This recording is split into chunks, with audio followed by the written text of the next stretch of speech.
Ladies and gentlemen, boys and girls, the third gourmet demon, he was like, Acacia, what are you trying to pull right now? Like, this dude was like, nigga, oh man, wow, but just seeing him somewhat active, like, you better get your hands off of Toriko, otherwise I'm gonna fuck you up. Like, otherwise, I need to come out and play. And when that happens, I want to show you who truly is the god of the verse. Like, that dude, fierce. Acacia freaked the fuck out. And he just threw Toriko off himself. When Acacia freaked out like that, I'm thinking, there may be something going on there. Maybe you know something that we don't know. So, people, before I get started with the actual review itself, what is up? The King of Lightning is here today, bringing you guys and gals Toriko Chapter 380 review. Now, this week I'm trying something different, where I'm not going to be doing the live reactions first, they're going to be happening second. So I already did the live reaction, but it's not edited or whatnot, because they do take some time to edit. So instead what I'm doing is I'm going to be doing the reviews first, like you're seeing right now. The review first, get that out of the way, and then have the live action come second. So today is Thursday. Hopefully I can get them out by tonight, all three of them, Toriko, One Piece, and Bleach.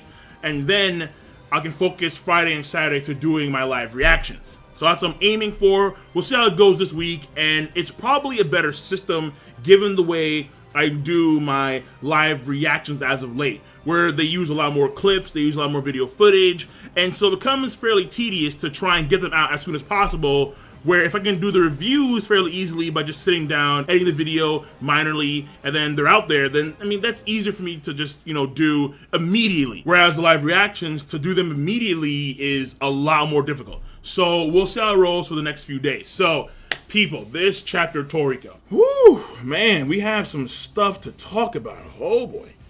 Oh my goodness. But first of all, we have the structure and the pacing. So when it comes to that, basically the chapter can be divided broadly into two main categories. There's a third smaller category. The two main categories are when the back channel of Acacia is activated, and then when it's deactivated. Now, there is a period before that where it's pre-back channel, where it's like Starjun and it's Tepe and whatnot for like a page or two, and then it's Acacia activating the back channel. And the pacing overall, I mean, essentially most of the chapter is just focusing on Toriko and Acacia and the attack of the 8 Kings. That's really it. This dude Acacia was massively savage.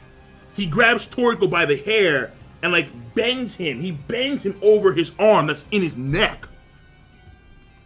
That was brutal, man. I was like, God damn, Acacia.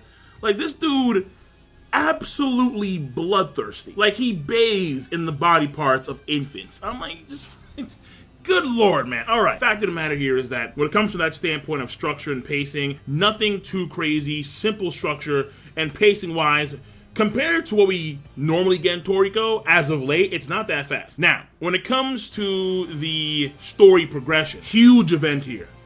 Neo Demon Acacia finally consumes God. That is a huge point. Now, apparently, that section of God that Acacia consumed, it was giving off this golden steam. Now, that could have been the area that was cooked by either Komatsu or Otake and Ume, we're not too sure. And when Neo Demon Acacia consumes that, you see Neo's face. Neo's like, oh shit. Then he gulps. And then, after he gulps, the back channel disappears. And then the attack of all the 8 Kings hits. And when that happens, there's a huge explosion, and then gone, and then we get to see the true form of Neo Demon. And Acacia is to the side. This is a gourmet demon that has existed outside of the main body. Just how Toriko has red and blue.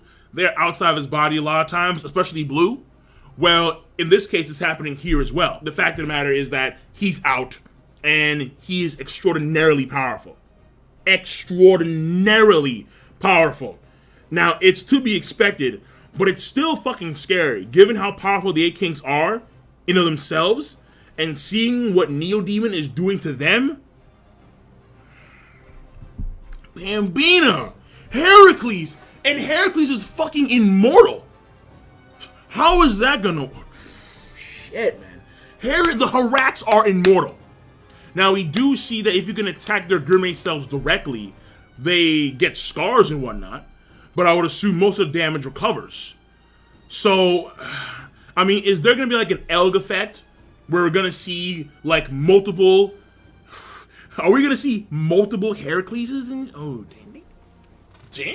Like, but even still, Neo Demon is just too powerful at this point in time. Just grossly powerful. But that is the biggest point of the story progression.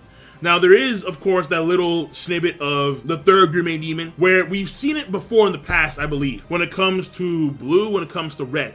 Not really blue, actually, but mainly red. We've seen it before, where, like, the image, the aura of, like, the Gourmet Demon that kind of takes over, but we've never seen it for the third. And the fact that Acacia, he didn't see red, he didn't see blue, he saw the third. He saw that dude. The fact that he saw him, possibly of the green universe.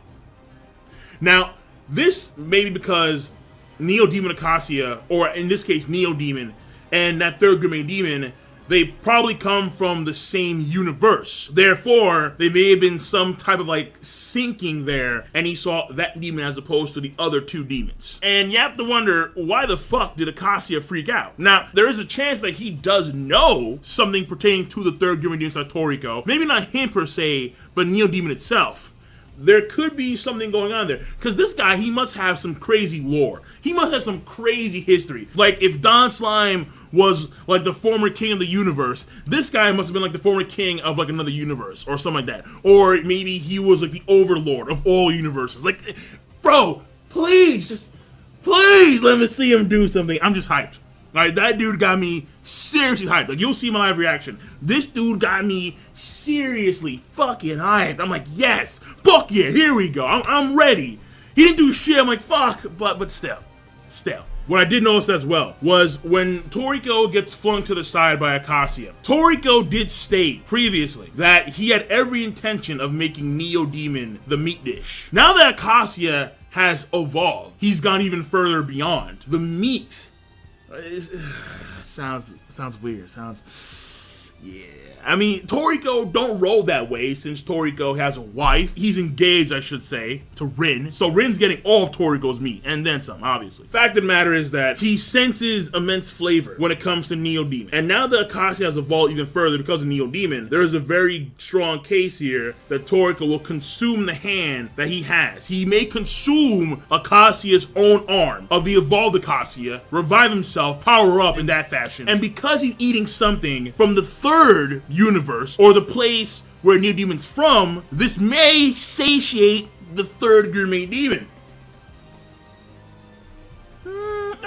Like, I'm telling you, people, I'm telling you, this may be happening relatively soon. Maybe when Toriko consumed a part of Neo's face, that satiated the third Gourmet Demon a little bit, so he could come out for an instant, just to, you know, scare Acacia when needed be. So now that he has an entire arm from an evolved Acacia, oh, like the fucking potential. Oh god. So story-wise, those two are the main two things, and once again, the biggest one being Neo Demon finally consuming God, a piece of God, a scale of God. And then there's a little bit at the beginning where you get to see Starjun. He is now wounded because he didn't pay attention when fighting against Joey. And then you have Tepe, he's getting beat down by Pear. And then, at the last part of the chapter, fairly shocking, after the combo attack of all the 8 kings, you have Bambina.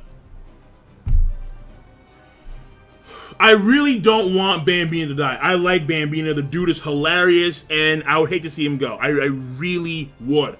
Bambina, I mean, he should be able to recover. If he can control all of his cells, given the right sustenance, if he stays alive somehow, some way, he could recover. Heracles should be able to recover as well, but that attack was very powerful. And since it is by an entity that can consume you out of existence, Neo, there is a strong chance that the Gourmet cells were attacked directly, and that would mean that Heracles can't recover. And finally, characterization. Toriko does get some in the sense of being able to maintain consciousness while he has a hand through his neck, through his throat, and still holding on to Acacia still not giving up even to the end. When it comes to God itself, it emits like a golden steam when it's prepared, which is fairly interesting. And apparently only that section of God was actually prepped. Again, the case here is that that probably was a section where either Otake and Ume were or Komatsu was. And then finally, we have, for characterization, Neo Demon Acacia, where now Acacia and Neo Demon are independent somewhat. Can't say fully, because, listen, I honestly worry a little bit for Acacia, because now that Neo Demon is kind of like, I wouldn't say fully powered up, because Center has not been consumed yet, but Neo Demon has consumed God. Neo Demon may turn around and just eat Acacia right then and there. And actually, now I think about it, since Neo has consumed God, this may be the strongest Neo in existence. Like, throughout history, Neo has been fairly powerful. But Neo can never defeat Don Slime. Neo defeated Don Slime when he was a part of Acacia. And now but then at the same time, this was a weaker Don Slime.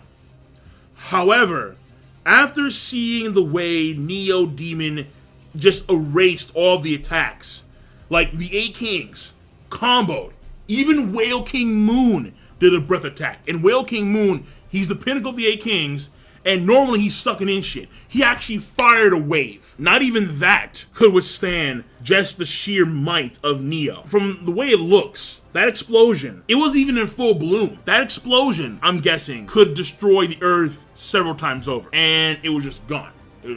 Just consumed in an instant. I mean, it's unbelievable. Just the sheer fact that Neo could literally, at this point in time, consume anything and everything if it so choose to.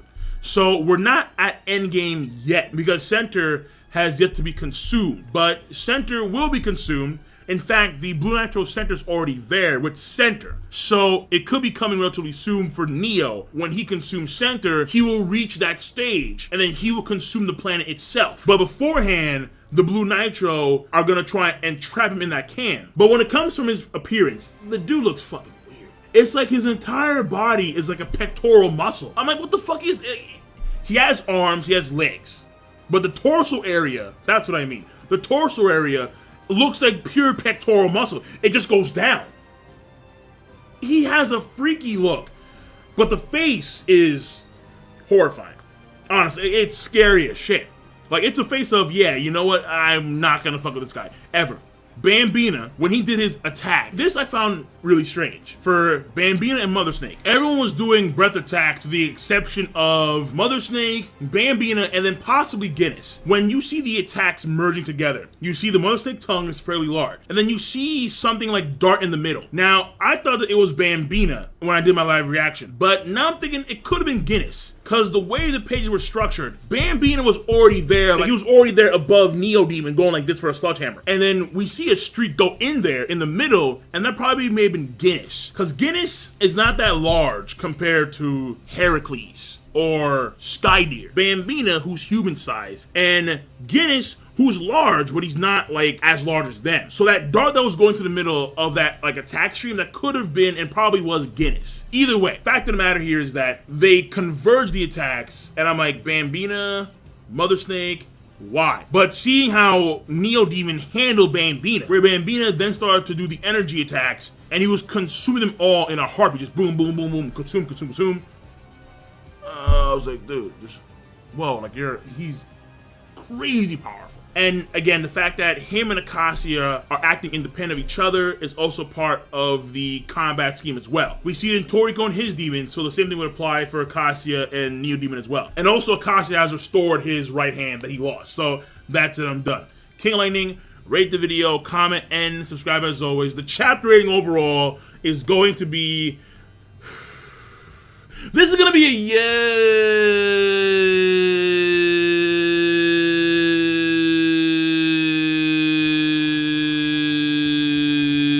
I'm done. Now, that could be just a wee little bit biased on my part. However, again, major. God finally consumed by the main villain, Neo Demon Acacia. A part of it. That was actually completely prepared. The 8 Kings themselves all attacked. Heracles and Bambina seem to be out of commission. That's fucking huge. So that's it.